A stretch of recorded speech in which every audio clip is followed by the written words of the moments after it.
Here is today's featured headline in space. The European Space Agency secured nearly 22.1 billion euros, $25.6 billion, from its member states last week.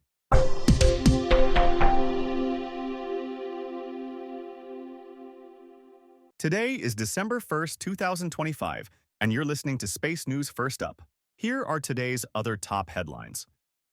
One ESA program that fell short of its funding request at the ministerial, though, was exploration. The only Russian launch pad capable of supporting missions to the International Space Station was damaged in a launch last week. China's experimental Shijian-21 and Shijian-25 satellites have separated in geosynchronous orbit after a months-long refueling experiment. China's Space Administration has published a policy blueprint aimed at accelerating development of commercial space. And SmartSky Networks does not plan to seek an injunction to block Gogo's 5G air-to-ground network, despite winning a patent infringement case. First Up is produced by Space News, the industry standard for professional space journalism. Visit spacenews.com for breaking news, policy updates, and original analysis. We begin today with news that the European Space Agency secured nearly 22.1 billion euros, $25.6 billion, from its member states last week. ESA concluded its two-day ministerial conference Thursday in Bremen, Germany, by announcing that its members agreed to provide that funding for programs over the next 3 years. The final amount was very close to the agency's request of 22.25 billion euros and a 17% increase when adjusted for inflation, from what it received at the previous ministerial in 2022. ESA said some programs, such as navigation and space transportation, received more money than requested, including a highly oversubscribed European launcher challenge to support new entrants. Germany provided the most money of any ESA member, at just over 5 billion euros, followed by France and Italy. One ESA program that fell short of its funding request at the ministerial, though, was exploration. That part of ESA received about 80% of its requested funding. The Human and Robotic Exploration Program covers efforts ranging from human spaceflight to participation in Artemis and the Mars Sample Return Program. The ESA director responsible for those programs said that some priorities, like work on the Argonaut lunar lander and completion of the Rosalind Franklin Mars rover, were funded, and the agency was studying what programs might be hurt by the funding shortfall. The only Russian launch pad capable of supporting missions to the International Space Station was damaged in a launch last week. A Soyuz 2.1A rocket lifted off from the pad, known as Site 31/6, at 4:27 a.m. Eastern Thursday. It placed the Soyuz MS-28 spacecraft into orbit, which docked with the ISS about 3 hours later. The launch, which delivered 2 Russians and 1 American to the station for an 8-month mission, went as planned, but a service platform in the base of the pad fell into the flame trench below. Roscosmos acknowledged the pad suffered damage, but claimed it could be quickly repaired.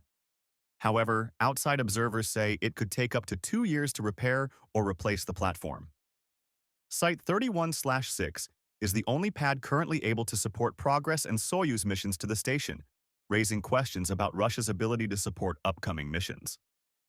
The next launch from the pad is a Progress cargo spacecraft currently scheduled for mid-December.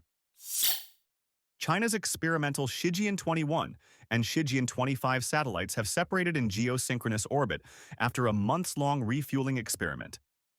The 2 spacecraft performed rendezvous and proximity operations during the first half of the year, before apparently docking in late June or early July, then conducted fuel-intensive orbital plane change maneuvers, reducing their orbital inclination. S2A Systems, a Swiss company which develops and operates customized systems for optical space surveillance worldwide, said that observations it made Saturday showed the 2 spacecraft had separated. The separation could mark a successful conclusion to a world-first refueling operation in GEO, but Chinese officials have not commented on the mission. China's Space Administration has published a policy blueprint aimed at accelerating development of commercial space. The policy, published last week, sets out 22 key measures to boost innovation, improve the efficiency of resource use, expand industrial capabilities, and strengthen safety supervision across the commercial space domain. The policy calls for creating by 2027 a coordinated commercial space ecosystem. The overall thrust of the policy notice appears to be establishing commercial space as a pillar in China's national space architecture, rather than commercial space existing as an auxiliary to the state sector. SmartSky Networks does not plan to seek an injunction to block Gogo's 5G air-to-ground network, despite winning a patent infringement case. SmartSky, which ran out of money in 2020 and was sold to software firm Apsala, said it would instead seek royalties from Gogo for use of the technology after a federal jury last month found Gogo liable for infringement and awarded $22.7 million in damages. Gogo said it will pursue post-trial motions and appeals to overturn the decision. The 5G terrestrial network is intended to augment Gogo's satellite connectivity options for aircraft. Discover your next mission in the space industry with the Space News Job Exchange. Visit jobs.spacenews.com to find top aerospace roles and connect with leading employers. And for employers, use discount code JOBEX for 15% off your next purchase. In other news, China launched a classified satellite Sunday while the first flight of a new rocket faces delays.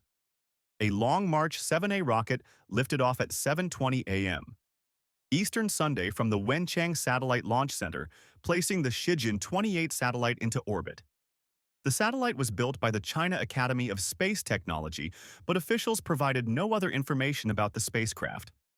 Meanwhile, the first flight of the Zhuqi 3 rocket, developed by Landspace, was scheduled for the weekend but postponed for undisclosed reasons.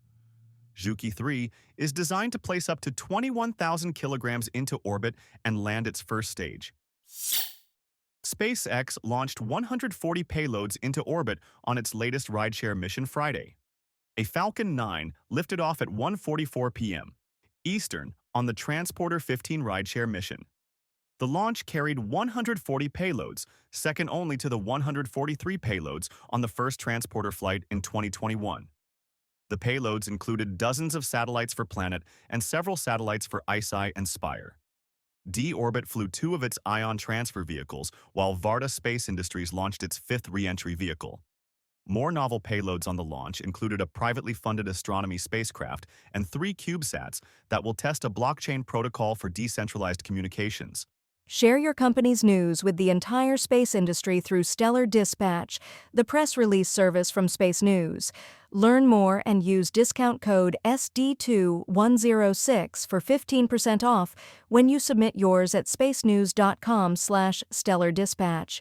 Yonhap reports that South Korea conducted the 4th launch of its KSLV-2, or Nuri rocket last week. The rocket lifted off from the Naro Space Center at 11:13 a.m. Eastern Wednesday, successfully deploying the CAS 500-3 technology demonstration satellite into low Earth orbit. The launch also carried 12 CubeSat secondary payloads. The launch is the 3rd consecutive successful launch of Nuri after the failure of the inaugural launch in 2021 and the first where South Korean company Hanwha Aerospace oversaw the production of the rocket. Spaceflight Now reports that SpaceX launched more Starlink satellites early Monday. A Falcon 9 lifted off from the Kennedy Space Center in Florida at 2:44 a.m. Eastern. It deployed 29 Starlink satellites into orbit a little more than an hour later. ESA signed an agreement with Norway to study establishing an Arctic research center in the country. ESA said Thursday it signed a letter of intent to study a proposed ESA Arctic Space Center in Tromsø, Norway, with a goal of setting up the center by 2027. The center is expected to focus on Earth observation, navigation, and telecommunications, with a strong emphasis on using space-based data to support sustainable development in the Arctic region. A British startup is working on an orbital manufacturing system with an unusual approach to launch. Acme Space is developing the Hyperion Orbital Factory Vehicle, designed to support production of protein crystals and optical fibers in orbit, then returning them to Earth. The vehicle would launch on a rocket first, lofted to high altitudes on a hydrogen balloon. Such raccoon concepts have been proposed for decades but have yet to be demonstrated as feasible.